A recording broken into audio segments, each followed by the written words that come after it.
Assalamualaikum warahmatullahi wabarakatuh. Hai teman-teman semua, perkenalkan nama aku Zakiatullah Dania Taulina.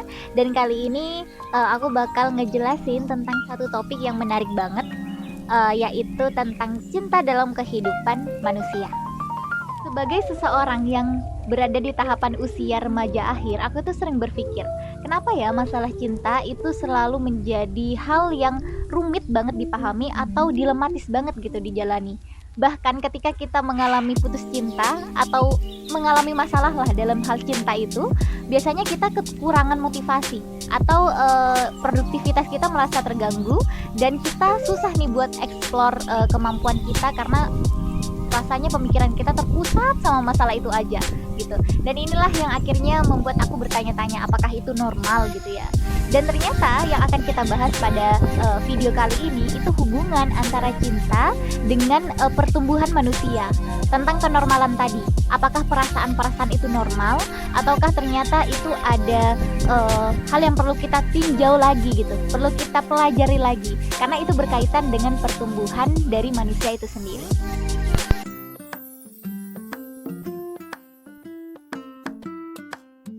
Dalam hierarki kebutuhan Maslow, terdapat love and belonging di tahap ketiga sebelum kita bisa mencapai puncak dari hierarki kebutuhan itu. Ini kaitannya dengan motivasi manusia dalam menjalani kehidupan. Setelah kebutuhan fisik dan rasa aman terpenuhi, manusia akan cenderung mencari cinta orang lain supaya bisa dimengerti dan dipahami oleh orang lain. Jack Palance melakukan penelitian yang menyatakan bahwa ketika kita jatuh cinta, terjadi reaksi kimia yang terkait dengan saraf-saraf di otak kita. Otak kita akan melepaskan zat seperti vasopresin, adrenalin, dopamin, dan oksitosin yang berpengaruh pada reseptor saraf dan membuat kita merasakan senang dan gembira sehingga kita lebih produktif dalam kehidupan. Ketika kita jatuh cinta, tubuh juga melepaskan hormon dopamin yang tinggi. Nah, hormon ini mirip dengan rasa dan reaksi tubuh ketika mengkonsumsi zat terlarang atau alkohol. Jadi, cinta juga bersifat adiktif. Menurut Serena Goldstein, seorang dokter naturopati di New York, ketika Anda terpisah dari orang yang Anda cintai, tubuh Anda melepaskan kortikoliberin, respon stres yang menyebabkan Anda merasa cemas dan tertekan. Salah satu tugas perkembangan remaja adalah mulai mengenal lawan jenis dan jatuh cinta. Nah, sedangkan konsekuensi dari jatuh cinta adalah patah hati. Oleh karena itu, para remaja perlu memiliki kematangan emosi yang baik sebelum mengambil keputusan pada cinta. Karena dengan kematangan emosi yang baik, remaja akan mampu mengendalikan segala bentuk emosi negatif. Pada masa dewasa awal, Hevigert pada tahun 2014 pernah menyimpulkan bahwa tugas terpenting pada masa dewasa awal adalah membangun hubungan intim dengan orang lain.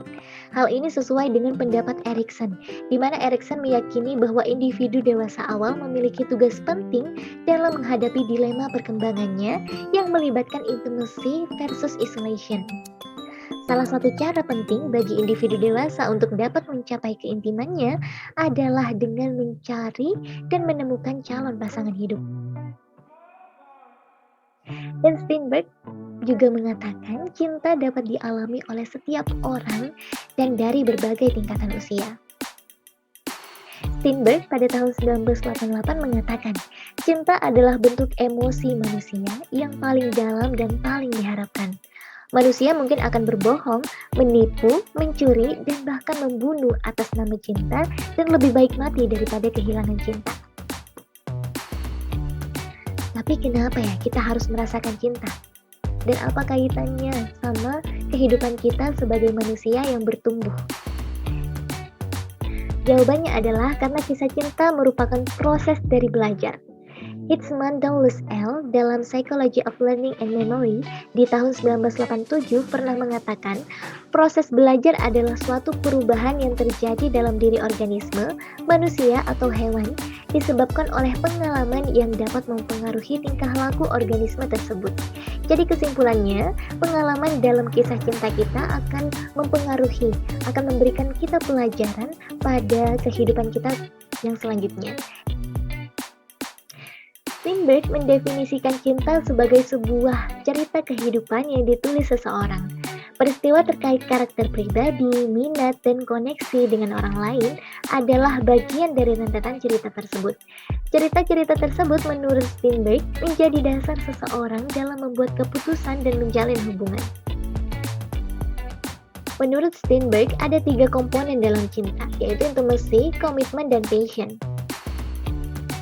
Intimacy merupakan komponen emosional, meliputi kedekatan diri yang mengarah pada hubungan kehangatan dan kepercayaan. Sedangkan komitmen merupakan komponen kognitif yang meliputi keputusan untuk mencintai atau tetap bersama dengan orang yang kita cintai. Sedangkan passion merupakan komponen motivasional yang berdasar pada dorongan dari dalam diri yang berhubungan dengan hasrat fisik atau seksual. Hasil dari penelitian di tahun 2000 mengungkapkan ketiga komponen cinta ini memiliki korelasi signifikan dengan lamanya sebuah hubungan.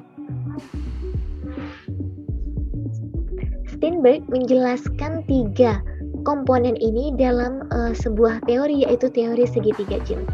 Dan di dalam teori segitiga cinta ini menurunkan 8 tipe cinta di dalam kehidupan manusia yang bisa kita lihat di dalam segitiga ini.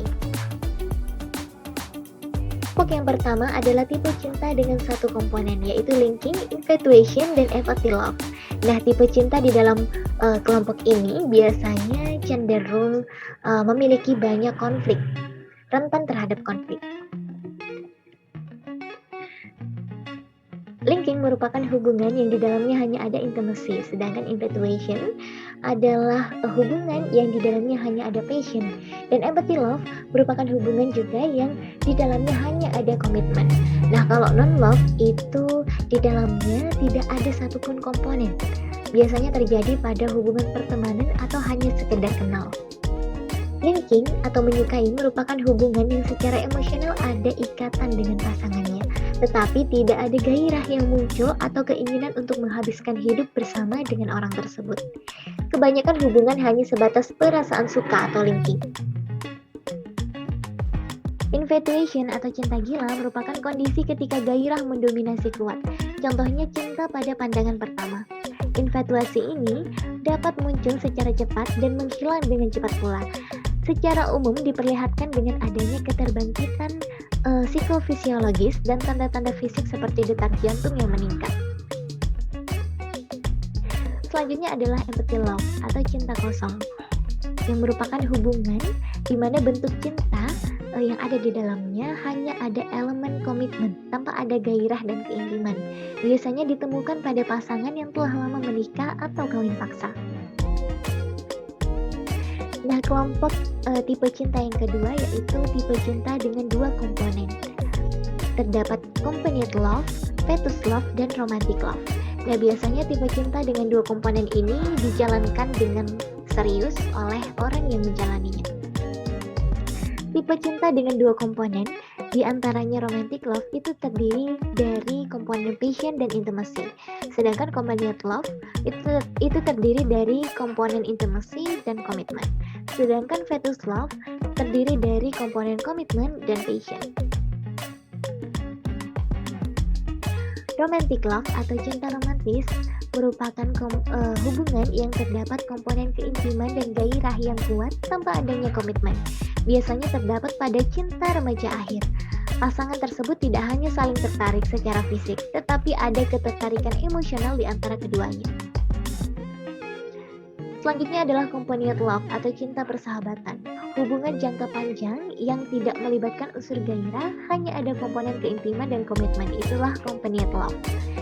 Jenis hubungan ini adalah hubungan jangka panjang, seperti persahabatan atau hubungan pernikahan yang ketertarikan fisik di antaranya sudah pudar. Dan selanjutnya adalah fetus love atau cinta bodoh. Nah, hubungan ini merupakan bentuk cinta yang di dalamnya terdapat komponen gairah dan komitmen namun tanpa adanya ikatan emosional. Biasanya terdapat hubungan suami istri yang sudah kehilangan keintimannya. Hubungan yang didasarkan pada bentuk cinta ini tidak akan bertahan lama.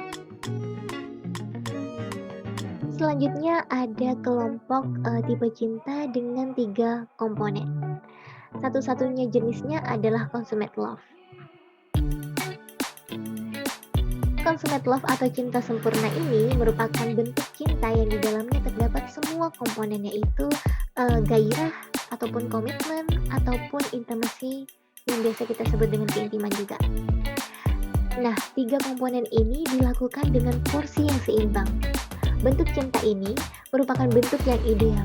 Oleh sebab itu, orang berusaha untuk mendapatkannya. Keseimbangan antara 3 komponen cinta yang dialami oleh seseorang dalam hubungan akan cenderung bergeser dari satu tipe ke tipe lainnya. Hal ini bergantung bagaimana interaksi yang kemudian merubah dominasi masing-masing komponen tersebut. Dengan mengetahui adanya komponen-komponen ini dan tipe-tipe cinta ini, Steinberg berharap setiap individu dapat mengetahui dan mengenali pola hubungan, sehingga membantu mereka untuk tahu kapan sebuah hubungan akan bermula dan kapan sebuah hubungan harus berakhir. Dan mulai sekarang yuk kita bijak dengan memaknai perasaan cinta itu dengan mengetahui apa aja komponen-komponen cinta atau teori cintanya Steinberg. Arti cinta itu sulit banget untuk didefinisikan secara khusus dan spesifik, karena bisa banget kita lihat dari psikolog-psikolog yang mencoba untuk mendefinisikan cinta, ternyata banyak banget perbedaan dan ragamnya gitu. Nah, ini membuktikan bahwa cinta itu sendiri sifatnya juga subjektif. Subjektif karena apa? Karena ternyata itu definisi cinta itu didasari oleh pengalaman dan juga penghayatan kita terhadap cinta itu sendiri.